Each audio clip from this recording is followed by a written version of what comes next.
친구들 안녕하세요. 이번 시간은 4단원 일에 대한 의견 네 번째 시간입니다. 오늘도 즐겁게 공부해 봅시다. 우리 공부를 시작하기 전에 다음 기사문을 함께 읽어봅시다. 대한초등학교 가상현실 스포츠실 개관.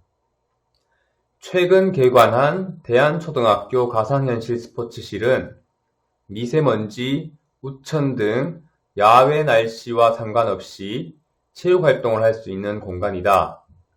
특수 센서로 축구, 테니스, 양궁 등 30여 가지의 스포츠를 게임처럼 즐길 수 있다. 앞으로 많은 학교가 날씨와 상관없이 스포츠를 즐길 수 있는 날이 빨리 왔으면 한다.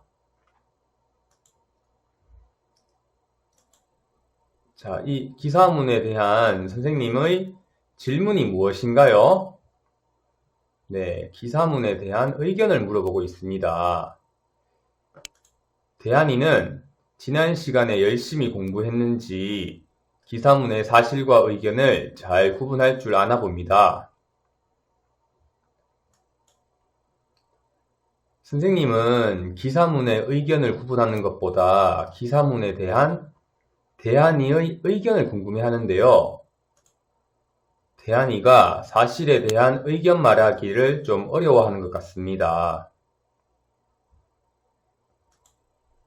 그래서 오늘은 사실에 대한 의견을 나누는 공부를 하면 좋은데 그 전에 글을 읽고 사실과 의견을 구분해보는 것을 먼저 해보고 다음 시간에 사실에 대한 의견 말하기 공부를 하겠습니다.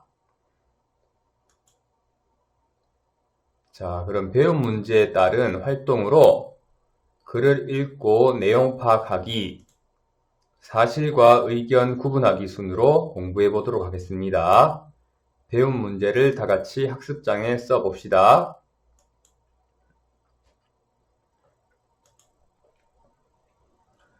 우리 글을 읽기 전에 어떤 내용의 글인지 잠시 예상해 보겠습니다. 글을 예상할 때는 무엇을 먼저 보고 예상하면 좋을까요? 네, 맞습니다. 제목과 그림이나 사진 등을 보면 내용을 짐작할 수 있을 것입니다. 그럼 먼저 오늘 읽을 글의 제목을 살펴보겠습니다. 제목이 무엇인가요? 네, 묵직한 수박 위로 나비가 훨훨입니다. 글 속에 나오는 그림이나 사진도 살펴보겠습니다. 초충도라는 글자와 함께 여러 그림들이 보이는데 초충도라는 것은 한자어로 식물, 곤충 그림을 말합니다. 그리고 수박과 들쥐 그림이 보입니다. 자, 그럼 이 이야기는 어떤 내용일지 한번 예상해 보세요.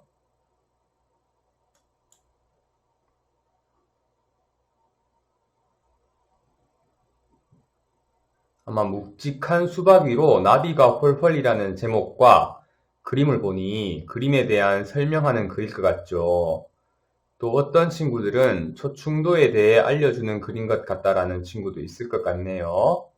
그러면 여러분이 예상한 글이 맞는지 한번 읽어보도록 합시다. 교과서 124쪽부터 127쪽 글을 읽어보세요.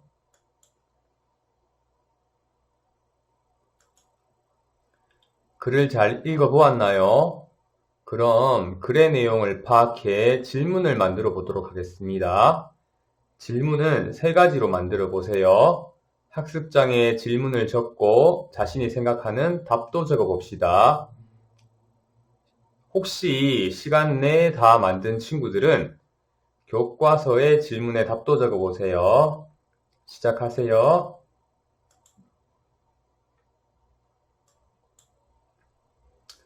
그럼 선생님과 함께 책에 나오는 질문에 대해 같이 풀어보도록 합시다. 초충도에는 주로 무엇을 그렸나요? 네, 식물과 그 주변에 애벌레와 곤충을 그렸습니다. 그럼 그림에서 수박과 나비는 무엇을 상징하나요? 네, 아이를 많이 낳아 서로 행복하게 잘 살아가길 바라는 마음을 상징합니다. 마지막으로 그림에서 안정감을 느낄 수 있는 까닭은 무엇인가요?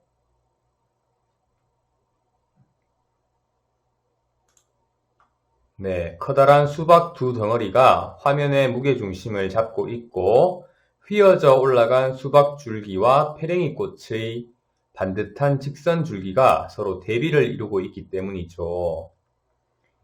여러분들 이제 글의 내용을 잘 이해했다고 생각이 듭니다.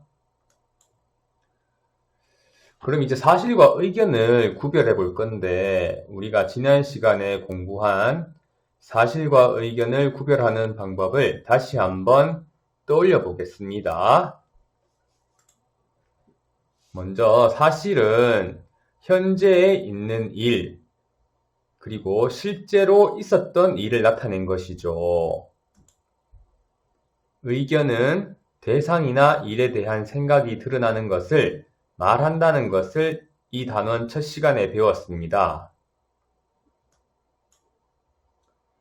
자, 사실과 의견을 구별하는 근거로서 또 지난 시간에 배웠습니다. 이것도 같이 한번 확인해 보겠습니다. 자, 사실의 근거로는 한 일, 본 일, 들은 일이 있습니다. 그리고 의견의 근거로는 생각, 느낌이 있습니다. 자, 그러면 우리가 함께 떠올려 본 사실과 의견, 그리고 그 근거를 바탕으로 다음 문장을 구별해 보도록 하겠습니다. 자, 첫 번째 문장. 선생님께서 10월 25일은 독도의 날이라고 한다. 이 문장은 사실인가요? 의견인가요? 그리고 그 근거는 무엇인가요? 네, 사실이죠. 그 근거는 바로 들은 일이기 때문입니다. 두 번째 문장, 학교에서 독도의 날 행사에 참여해서 퀴즈를 풀었다. 이 문장은 사실인가요? 의견인가요? 그리고 그 근거는 무엇인가요?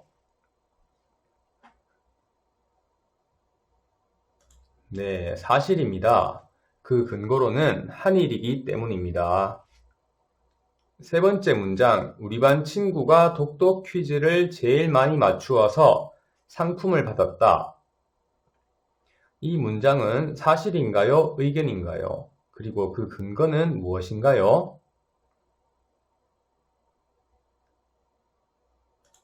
네, 사실입니다. 그 근거는 본 일이기 때문이죠. 그럼 마지막 문장, 많은 친구들이 독도에 관심을 가졌으면 좋겠다. 이 문장은 사실인가요? 의견인가요? 그리고 그 근거는 무엇인가요? 네, 의견입니다. 그 근거는 생각이기 때문이죠. 자, 그럼 우리 다시 글을 읽고 사실과 의견을 구분해 보는 시간을 가지도록 하겠습니다. 사실을 나타낸 문장에는 밑줄을 긋고 본 일, 한 일, 들은 일 등 근거도 적어봅시다. 의견을 나타낸 문장은 물결 무늬선을 긋고 생각, 느낌 등 근거도 적어봅시다. 그러면 다시 한번 글을 읽어보도록 하겠습니다.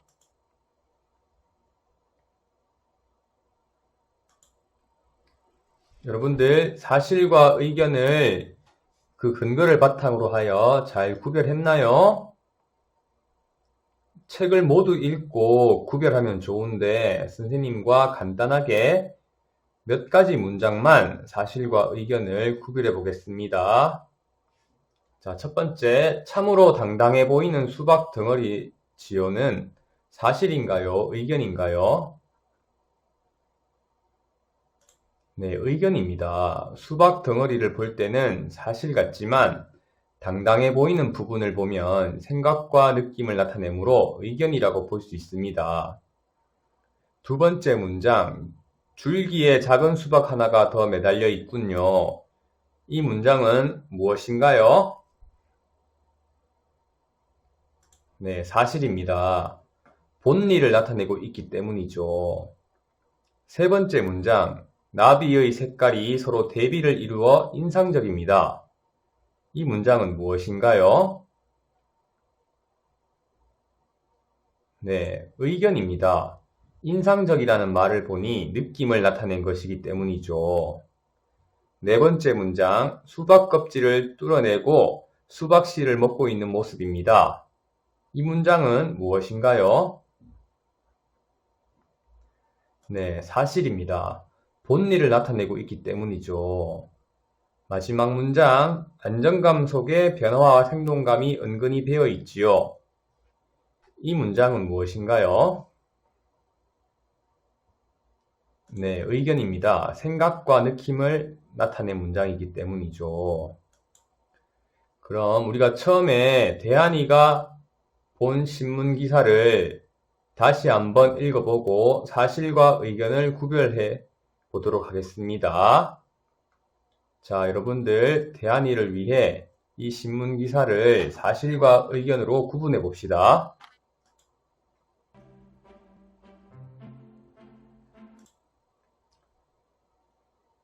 자, 대한이가 조금 전에 본 신문 기사문을 보고 여러분들이 사실과 의견을 구별해야 사실에 대한 의견을 말할 수 있겠죠.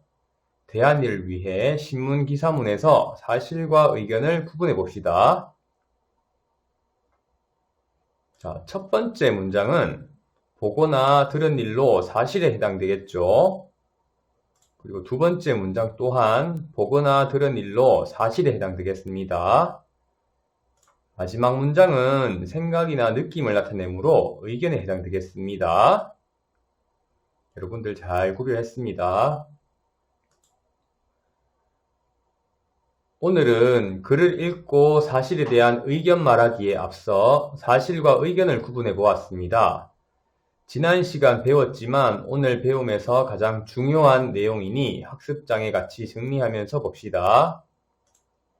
자, 사실은 현재 있는 일, 실제로 있었던 일로 한 일, 본 일, 들은 일을 나타낸 것을 찾으면 됩니다. 의견은 대상이나 일에 대한 생각이 드러난 것으로 생각이나 느낌을 나타낸 것을 찾으면 됩니다.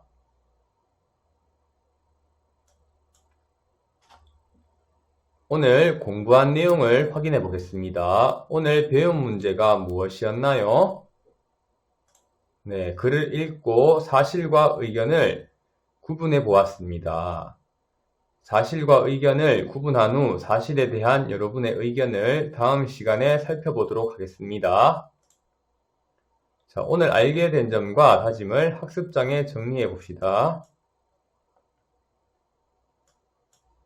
오늘 공부는 여기서 마치겠습니다. 오늘도 좋은 하루 되세요.